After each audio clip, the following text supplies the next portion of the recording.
Hello everyone, I'm Evan Abrams, and in this video, and the other videos in this 5-part series, we're going to be taking our first steps into Cinema 4D Lite. This is the version of Cinema 4D that comes included with your installation of Adobe After Effects. I've been using Cinema 4D more in tutorials on this channel, so I thought we should get a series together so that anyone can get started with this application, especially if they've never opened it before. This first video in the series is going to be an overview of the interface and the controls so you can find your way around. We'll also cover the basic functions that we'll use throughout the series. In later videos, we'll get more specific into different topics like modeling and generating geometry, animating your objects or groups of objects, and then texturing and lighting, and finally rendering out your beautiful works. I've tried to break this up into a manageable series of videos and break those up into helpful chapters, so please enjoy those in the description below. If you have any specific questions while you're watching any of these videos, please let me know in the comments and I'll try to help you out. And if this is the kind of thing that you like to learn, make sure you subscribe so you catch the rest of the series as it comes out.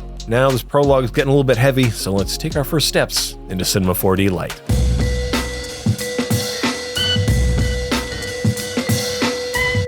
Let's start at the start with how to open this thing up and what we're looking at once we're in here. Conventionally, when we wanted to launch Cinema 4D Lite, we've had to start from within After Effects. The reason I want to point this out is that usually the first time you run the app, it may need to do a license check. Opening through After Effects, at least the first time, seems to confirm what the license manager is looking for, namely whether or not you have an active Creative Cloud subscription. To do this, we can create a new Maxon Cinema 4D file from the project window or timeline by right-clicking and selecting the option from the flyout menu. Or we can find the same option from the layer menu at the top. Either way, after picking a place to save the file, Cinema 4D will launch and will be greeted with this interface. This is being recorded with build 26, so if yours doesn't look like mine, it could be that the UI has changed since recording, or you're on an older version. However, you can always search for the Cinema 4D app and find the install location to get to it directly if you want. And I would recommend that you do. The more resources that you have available when you're working in any 3D app, the happier you'll be. I'm recording this series on an MSI Creator Z17, so I'm a little bit spoiled for resources. We're seeing the NVIDIA GeForce 3080 Ti card and Intel i9 processor hard at work rendering and updating the viewport. But I recommend you take every advantage you can get and keep the number of apps open at any one time to a minimum. Just be warned, because we're using the Lite version, we're going to need After Effects eventually when it comes time to render and export. But that's the last video of the series, so one thing at a time. To start our tour of the interface and basic functions, we should look around by moving our view of objects in this big viewport space. I'll start by importing an existing model into the scene so we can have something interesting to look at. To import geometry, we can go up to File, Merge Project, then I'll select this lovely rendering of a statue, and after dialing in the size it should be, we can plonk it in right here, and we're good to go. I should also mention that because the tools in Cinema 4D Lite are very stripped down, very pared back, you may find that you'll be importing geometry way more than you'll be creating it, so it's worth knowing this basic merging function up top. In order to get around quickly, I like to hover my hand over the 1, 2, and 3 keys up in the corner of the keyboard. These are the keyboard shortcuts associated with navigation by default. Holding 1, left-clicking, and dragging around will move us around left, right, up, and down. Holding 2 while clicking and dragging will move us towards and away from the point that we've clicked. You can see this little hash mark out on the screen. Remember that if we're clicking and that hash is on a model, we're going to be moving in and out from that point. Not just free-floating around in space, we're going to be moving towards that point, but not through the thing that we've clicked on. Holding 3 while clicking and dragging will orbit us around the point that we've clicked in 3D space. Similar to that zooming in and out, it's contextual, so what you've clicked on is what we're orbiting around. With these 3 shortcuts, we should be able to get anywhere we want in this perspective view.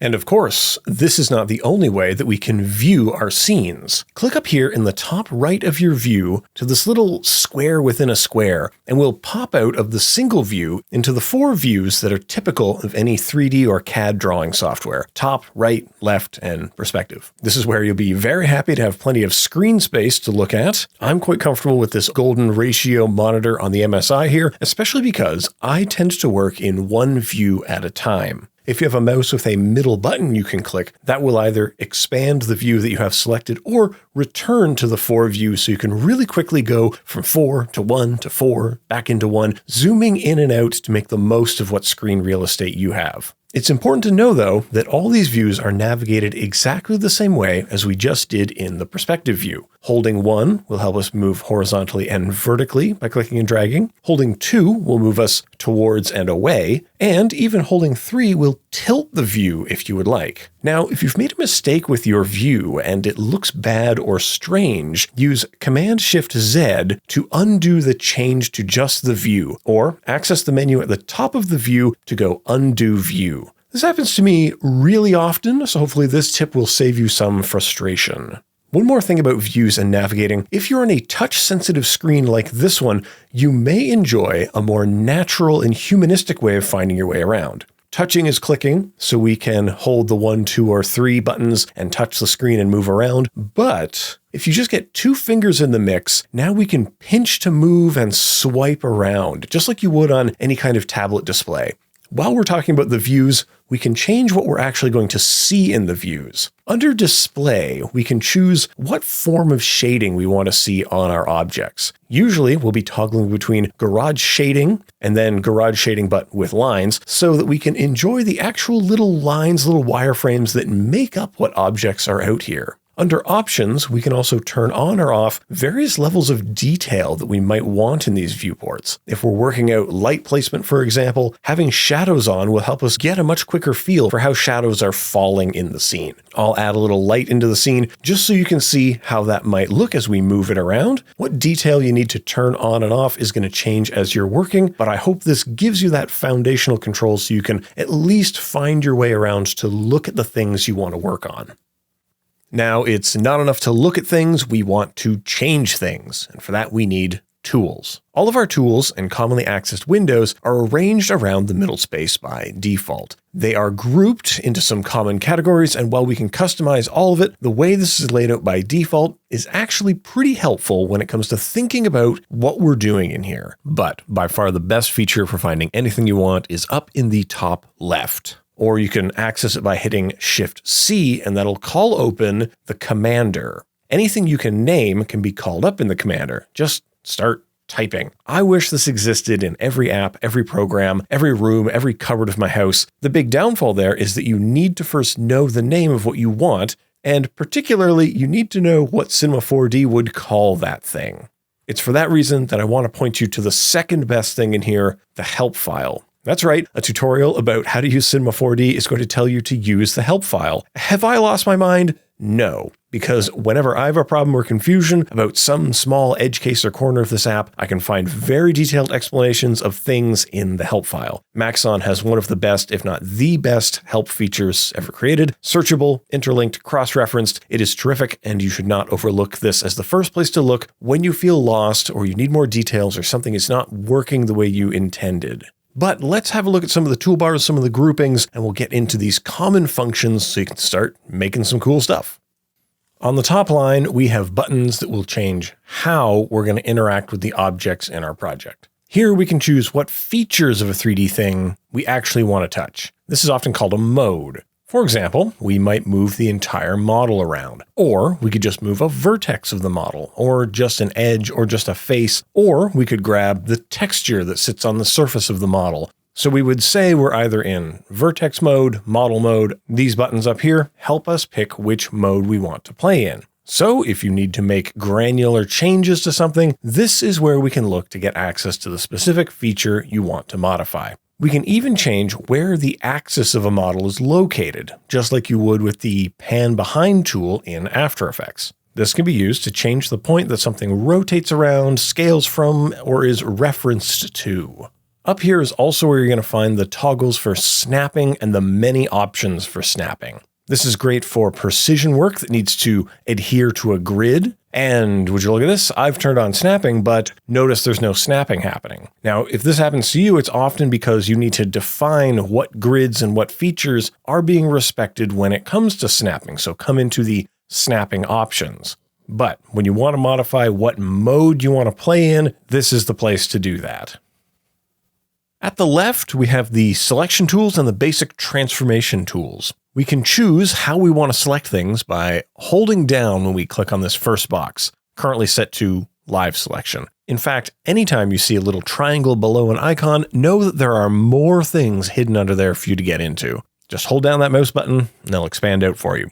You may want to draw a rectangle to select many points, or use the lasso or the polygon selection. We have many options when it comes to mass selection. Under that, we also have the loop and ring selection, and see how it selects, say, loops and rings of points. The point of these kinds of tools is to take away some of the tedium of selecting manually and makes the process a lot more manageable. Once we have things selected, we usually want to move, rotate, and scale them in some way, so those tools are next down the list. But we commonly access them with the E, R, and T keys respectively. You'll be using these the most as you compose scenes and point lights exactly where you want them. That means you'll probably have your hands hovering near the 1, 2, 3 ERT keys when working, so you have quick access to these most common functions. These things are so common that they're also readily available on the gizmo whenever you select something in the view. See how we have the statue selected, and we know it's selected because these little 3 arrows appear at the axis of that thing. Switching into the rotate tool, you can see it's now 3 circles, and we switch to scale and it's 3 cubes. This gizmo is really important to work with and understand. Clicking on any one of those specific arrows, rings, or cubes will only change in that selected axis. It's a great way to get a lot of control over what's happening. Between each axis, you can see that there's a little corner here. Clicking on that will let you change the object only in those 2 axes. Otherwise, when you click, you're going to be moving that thing in whatever plane is relative to the view. I'm a very careful person, so I tend to only work in one axis at a time when I move, rotate, or scale anything. And if you want to be even more careful, you can hold down Shift while you click and drag, and that will change the value by regular increments. These are all just ways to have a little bit more fine control and comfort when you're manipulating objects. Also over here, we have the spline pen. I do find it strange that it's over on this side of the screen by default, but that's where it is.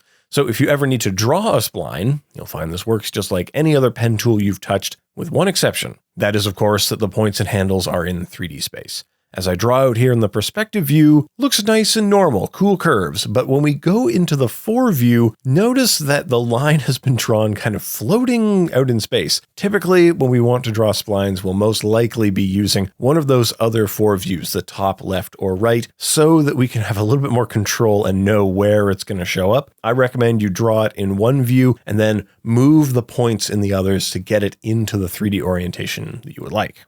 Now we move our attention over to the right bar, and that is, of course, where we find all the buttons for creating things. Anything that we want to generate is represented over here, and there is a lot. Things like primitives, cones, cubes, spheres, maybe something more wacky like a terrain object, or maybe something less wacky like a plane. We've got generators to help make geometry from other geometry. We've got effectors that can help us make changes to large groups of geometry. And of course, we're missing a lot of things from these categories. We only have 2 effectors. They're great, but there's only 2 of them. And we only have access to a tiny sliver of the MoGraph module in the fracture object. But there is a lot that we can do with just this light set of toys, which we'll discover as we continue on the series. Now, down at the bottom of the stack is the Make Editable button. You might think, dang, all these things are already pretty editable. What do you mean? Well, if you have a cube, this is a parametric cube, meaning it's defined by width and height and depth and how many subdivisions each face has, and those attributes can always be changed and updated. But if we make it editable, we're changing it to being defined by vertexes, and while we can't change the width and height in the same way, we can now grab any point or face or edge and move them manually. This is one of the ways we get into modeling objects from scratch, starting with basic geometry and then pushing points, adding, cutting, subdividing, pushing until the rough geometry starts to look a lot more like the specific thing we're trying to capture. We'll touch much more on these kinds of modeling methods in later videos, but again, this is the button we would click if we want to turn a parametric object into a collection of vertices. Now let's continue our tour to the neighbor of those buttons, the Object Manager. Here you'll find a list of all the things that are in your scene. Everything that is in the space will be represented here in a hierarchical format. That's a really important concept, that we're looking at all the things that are in the scene hierarchically, meaning we can nest things inside of each other to group them with or suborn them to each other. Let's say I have these 6 cubes. I can move them around freely by selecting each. If I were to place most of those cubes under one of the cubes in their hierarchy, you can see that now they are under, because they have these little lines, and if I were to move the topmost cube, the rest of them follow. This is similar to a parent-child relationship that we would have in After Effects. These cubes here are all on the same level of each other, but they are one level under the first cube. This is really important to understand because this is how we use generators, deformers, MoGraph systems, and many, many other things. For example, if I wanted to make a sweep, I need to create the sweep object and then place splines inside that sweep, which will inform the sweep object's shape. Turns out it really is what's inside that counts, and in this case, the objects that are inside the sweep are informing what that sweep is. What level things are on in the object manager tells us how the objects will relate to each other, and we can change that relationship by moving things in the hierarchy up, down, in, out. We'll get more into the specifics of this in later videos and how it affects different objects. For now, get comfortable navigating this object manager and moving things around in this hierarchy, and you'll be in good shape. This is also the place where we can apply tags to objects. Tags are like adding extra properties or behaviors onto an object. We might use a target tag to make a camera always look at an object no matter where we move it. We might use a protection tag to prevent something from moving so we don't accidentally bump it around the scene. If you want to apply a tag, simply right-click on it, and then you can start typing the name of the tag that you want, and it'll be filtered into the list. It's really similar to that commander feature we talked about before. For now, I just want you to know, if we're talking about applying tags, this is where we come. You don't need to memorize them all. Just kind of collect your knowledge about them as you experience them. We'll be using the object manager in some way in literally every video in this series, so I hope this is enough groundwork so you know what it's all about when we start doing things. To get even more granular about any object, tag, deformer, material, anything at all, we want to look down to the attribute manager. That's usually found below the object manager, and you can see that it changes contextually as we select different things.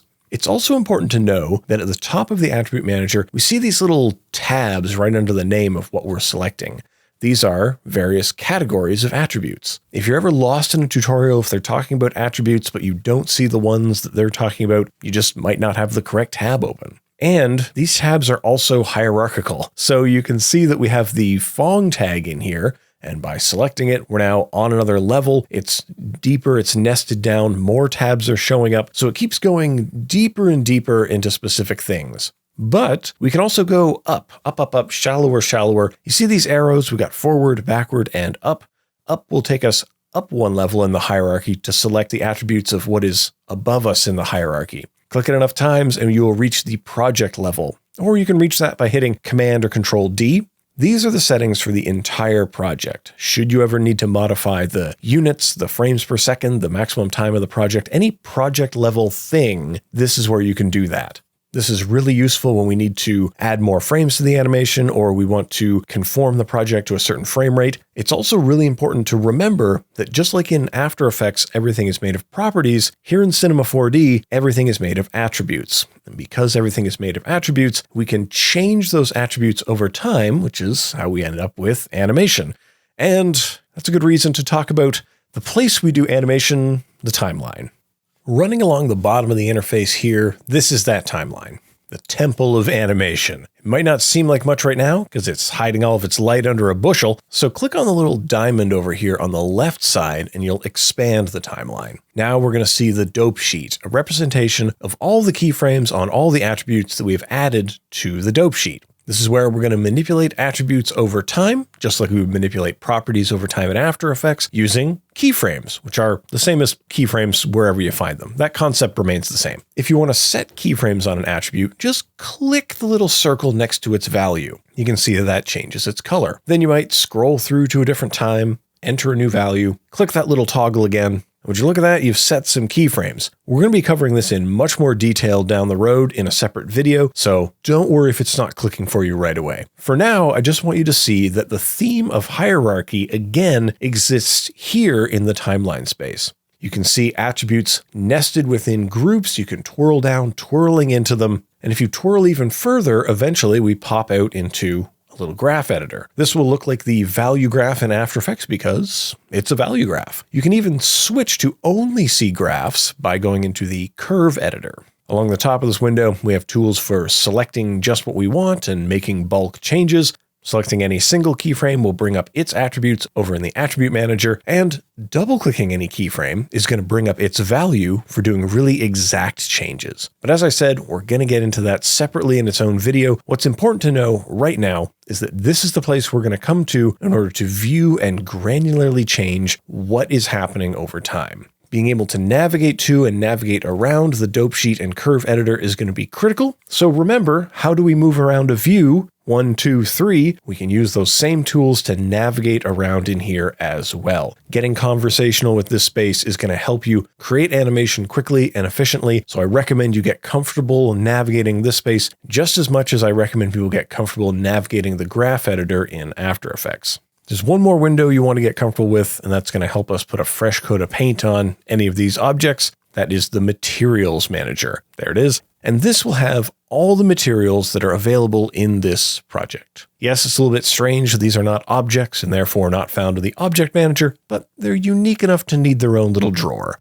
Here we create new materials, modify existing ones, double click on a material, and that'll bring up its attributes in a unique material editor window, though it can all be accessed in the Attribute Manager as well. Here we can pick which channels we want to turn on and tweak them all endlessly to the point of madness, but don't worry, again, this is going to get its own video later on. For now, it's worth knowing that this is the place the materials live, and they can be taken from here and applied to objects by clicking and dragging to the Object Manager or the viewport. Once you apply them, you're going to see a tag for those materials. Selecting the tag, double-clicking on it is going to bring up the material's attributes, and modifying a material will change everywhere that material is applied. This is another important concept of having original sources and instances of that out in the world, so changing the original impacts all of the instances all at the same time. And that brings us into the end of the tour. I hope this has been enough of an overview that you're comfortable opening this up, navigate around, finding the pieces that you want to make use of. At this point, don't worry if it all seems pretty abstract. We're starting something new. It's going to be confusing for a little while. My hope is that this is enough of a foundation for you to come along in the next few videos in the series. You can find your way around. In the next video, we're going to be starting up a little project by creating some geometry and building out a little scene.